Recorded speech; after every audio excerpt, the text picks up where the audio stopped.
All right, everyone. So after so many weeks, we're in like week four, I believe, here. We've talked a little bit about the history of motion graphics.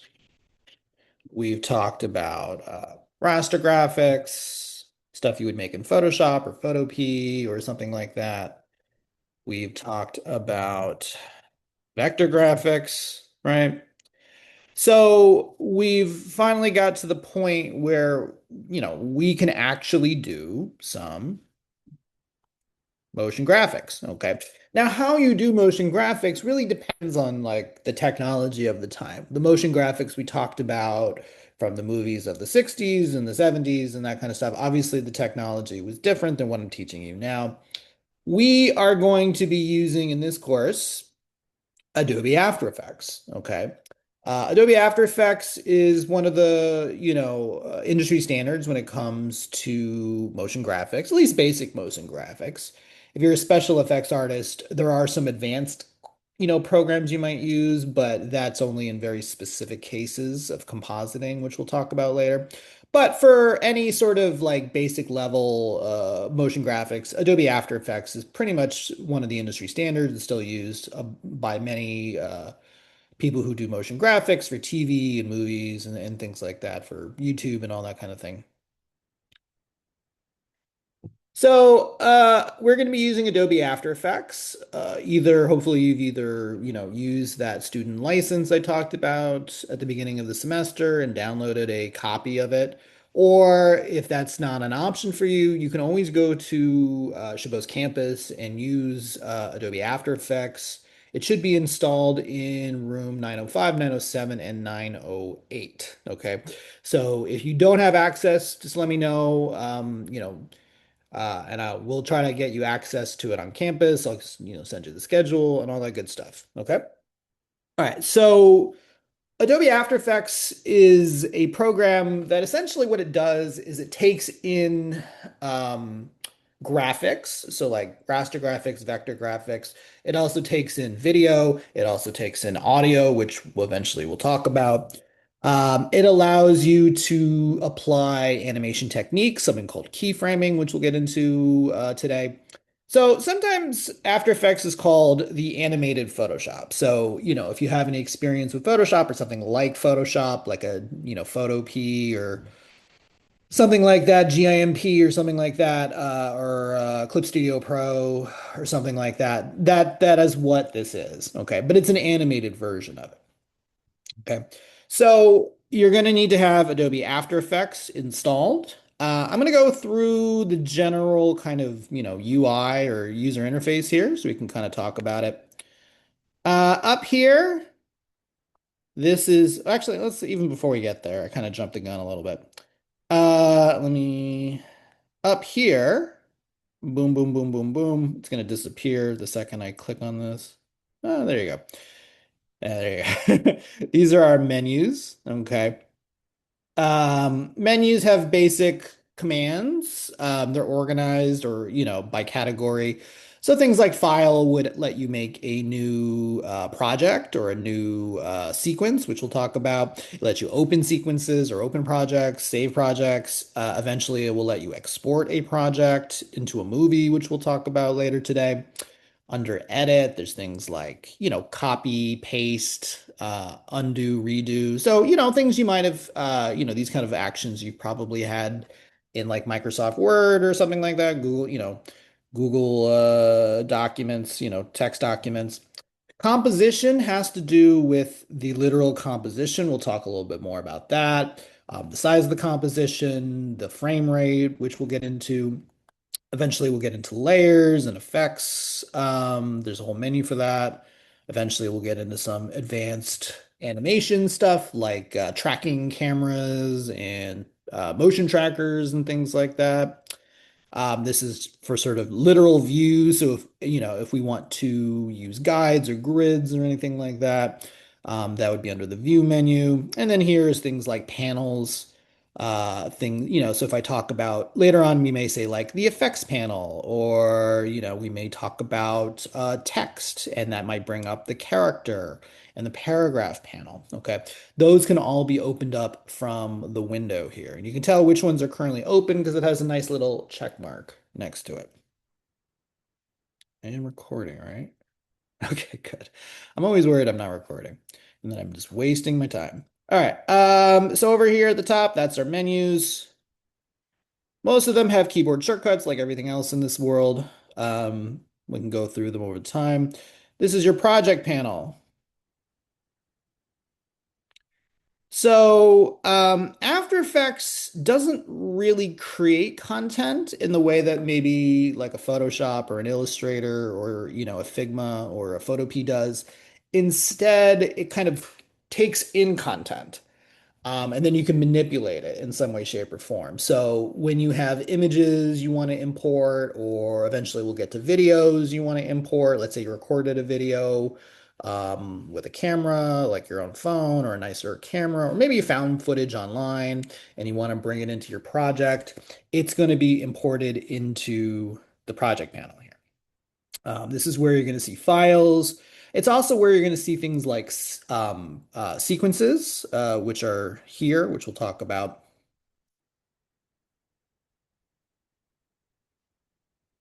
down here. This is your timeline.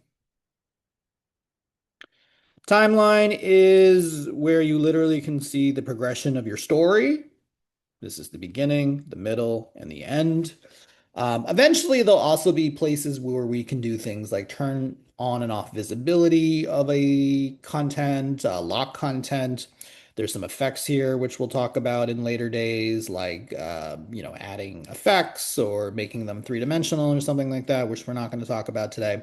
But you can do that all from the timeline. This is your composition. The composition is effectively your project, okay? How it's going to look in the end. So there's how it looks in, all your layers and whatnot in the project. This is like whatever this looks like, that is what when you export it will look like. So, we'll talk about composition. We're going to get into setting how to set up a composition today, including like the dimensions and frame rate and things like that. But eventually this is, where you'll be able to view that. This is also where you can actually edit video if you need to edit video, which we're not going to do today, but eventually we will. And then finally over here, this is information. These are panels, as they're called. So if you, for instance, applied an effect, you might see the effects here.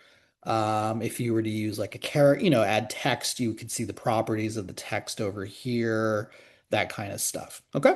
So this is kind of the general, user interface of our projects.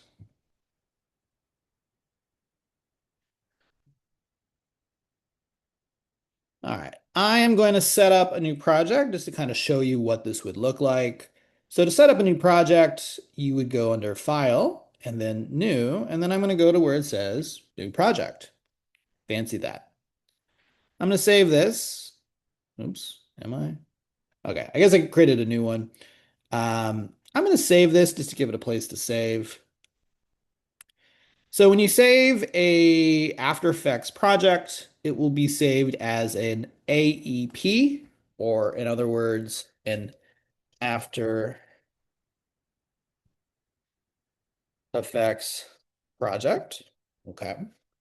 So if you want this to work inside of After Effects, it must have this extension. Extensions on a computer for any file tell the computer what kind of file that is. So you guys might be familiar with like a docx. A docx means, this file is a text file, or a .jpeg would mean this is an image file. It's a JPEG format. This tells After Effects this is a After Effects file. It stores information that After Effects can use. Okay, so make sure you have the AEP extension. I'm going to give this. Let's call this my first project. So you can call it whatever you want. Just make sure it has this extension there. The next thing I would do is say where you want to save this to. I really recommend for now you save it somewhere basic, like on your desktop or something, or maybe designate a part of your computer. If this is your own computer, designate a part of your computer. If you're working from school, you might have to save it to the downloads folder. They do have some. The reason for that is IT makes it kind of hard to save to the computer, so you may have to do that there if you're watching this from campus. Okay, I'm just going to put it on my desktop. Make sure under file format, it's saved as an After Effects project, and I'm going to hit save. Okay. So there's my project, and my desktop is a mess, but there is the actual file. If I were to try to find it, there you go. There's my actual After Effects project. Okay. First thing I want to show, so I set up a project. The next thing I want to do is actually import content, okay? Like images and such. So I gave you guys files, zip files. I recommend make sure you guys, if you're following along with my labs or my exercises here, make sure you download these drills and unzip them. If you need assistance with that, let me know. And if you go inside of the files, you'll notice I have files, okay? So these are just various kinds of, things we can bring into After Effects. Some of them are, raster images. Some of them are vector images like this. And some of them are videos like this one. Okay. How do I bring content into After Effects? Glad you asked that question. So this is my project panel. Okay. When I bring in content, it's all going to come in here. I'm going to go to File, Import, File, or Command or Control I is the keyboard shortcut. And let's go to that folder. If it asks you, do you need permission, to say yes so that you have access to it. And I'm going to go into here and I'm just going to click on, say, fish.jpg, and I'm going to hit open. And what it does is it brings fish.jpg into my project panel. Okay. If I want to bring in multiple files, I'm going to go to File, Import, File. And I could actually hold down Shift, I believe. Yep. And select multiple. So for instance, let's just say for the sake of argument, I want to select these five. I'm going to select the top one. I'm holding down the Shift button right now, clicking on the last one. Notice how all five of these have turned blue, or they're highlighted. I'm going to hit open, and you can do that. So notice how it, imported multiple files there. Another way you could have done this is by going to File, Import Multiple Files. What happens there is if you open up a file, you'll notice that it keeps giving you this open button until basically you hit the cancel. Okay. So, there are many ways to bring in files. You can bring them individually. If you know which files you want, you can, select multiple at the same time, or you can use that import multiple option. That way, you can, keep adding. And if you don't remember which file, maybe they're not next to each other or something like that. So it's going to give me these files. Okay. And if you click on them, you can get a little preview. Unfortunately, this is black on black, so I can't really see it. It's giving me some information here about this particular file, and I want to talk about the information here. So if I click on airplane.png, the first thing it's doing is it's giving me the dimensions of the file, and it's giving them in pixels. So what it's saying is right now, this airplane.png file is 207 by 218 in terms of its, dimensions. It's telling me how many colors are in this project or how many possible colors, and it's set to millions. Pretty much every image you set will probably have that. If you're wondering what this one here is, that is what we call a aspect ratio. So what that means is that when I exported this from Photoshop, are the I this is bad because I did not make a perfect square. But um, when you work in something like Photoshop or Photopea, are the pixels you work from, raster pixels, isn't an exact one by one. Um, Sometimes they're going to be one by one. Sometimes you might see they're one by zero point 0.9. Okay. This is saying that it's one by one. Okay. And that's what we want in this case. We'll talk more about that zero point 0.9 later. Additional things we can do is if I open this up a little bit, I'm just clicking on this in between the project panel and the composition window. And you can see I can kind of open this up at least for now. And it's actually giving me a lot of information about the files that I brought in. So for instance, here on airplane.png, it's telling me the type of file. It's telling me the, literal size that it takes up on my computer. It has something called an in frame rate, which single images are not going to have frame rates. We'll talk about frame rates when we talk about video. It has something called an in and out point, which has to do with video editing, which we're not going to cover right now. There are comments, so you can bring in comments about the particular file. This is where the file literally exists on my computer. So this is telling me that it exists. I'm just going to click on this to open it up a little bit. So you can see that it's currently in my downloads folder in a folder called in-class drills inside of another folder called drills, drill files, and then the actual PNG file. And then it's giving me the dimensions, video info. Okay. Now, I may not want all of these columns. So maybe I don't want, for instance, there's something called tape number here, which is if you had multiple tapes you were working with, you could say which tape they were on. That's more of a video. That's a video thing. I don't really need this. So I might click, I'm going to right click on this and I'm going to go to hide this and it gets rid of that column. Or maybe I'm not really concerned with comment. I can right click on this, hide this. You can also reorder these columns. So for instance, I'm not really interested in the file size. I am really interested in this one though. So maybe I'm just going to click and drag that and bring that over here. Okay, so it's like, the size of the file is actually probably going to be relevant to when I start like animating things and laying stuff out. So I want to know that. This other stuff is kind of not as relevant. There's actually a couple columns that you might want to use. If I right click, rather than doing hide this, you can also say anything that has a check mark means it's currently being there's current information about it. Anything without a check mark means it's hidden.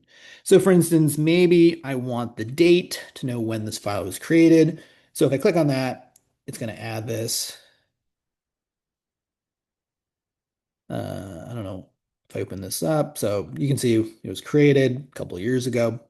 It tells you the date, time, that kind of stuff. All right, so that is importing. Let me import one more thing. So these are all images. If you bring in something that has a timeline, like say sound or video, you will notice that you do get a frame rate. So this is a, video of this is a video of a beach, and it's telling you it's a QuickTime video, and it's also showing you the frame rate, which we'll talk about in a little bit. And it's also giving you in and out points, like I was talking about before. So notice, or this is telling you how long the video is, which right now it's set to 5 seconds. Okay, so just note that, if you are working with, say, an image versus video or audio, you might get some additional information. One thing that's going to happen a lot is you're going to want to organize all your files. So there's an easy way to do that, which is to create a folder, or sometimes referred to as a bin, depending on which program you're in. If to make a folder, I'm going to go to File, New Folder. And maybe I just want to put all of the, raster images together. Let's just hypothetically say that. So I'm just gonna, you can type out whatever you want. I'm gonna type in raster. That makes a folder. It's a little bit like having a folder on your desktop. Okay. So I know this is rich of me to say this, but I got all these files, right? I really should organize them. How do you do that? Well, you put like-minded files on your desktop, like you put all the text documents together, all the images together, all your, blah, blah, blah. You put them all together by making a folder, right? And then you drag stuff into it, right? Probably shouldn't have done that. It's gonna get mad at me. But anyway, that's kind of what the point of this is, where it's like we can make folders to organize our project files. So I made something here called raster. I might take all these raster files and I'm just gonna drag it into it, unfurl that. And you can see that they're inside of this. You can tell that because they're indented. So I'm taking all the raster images and doing that. If you want to take something out of a folder, you can just literally click and drag it out, and you can see it's no longer indented, which means it's no longer inside of that folder. Besides going under File, New Folder, you can also click on this little folder icon down here at the bottom of the project panel. By doing that, it makes a new folder. So maybe I'll make one for video, and I'm going to put the beach video that I just created here into that. All right, so I have a folder for images and a folder for videos. Okay. So this is how you set up a project. Um,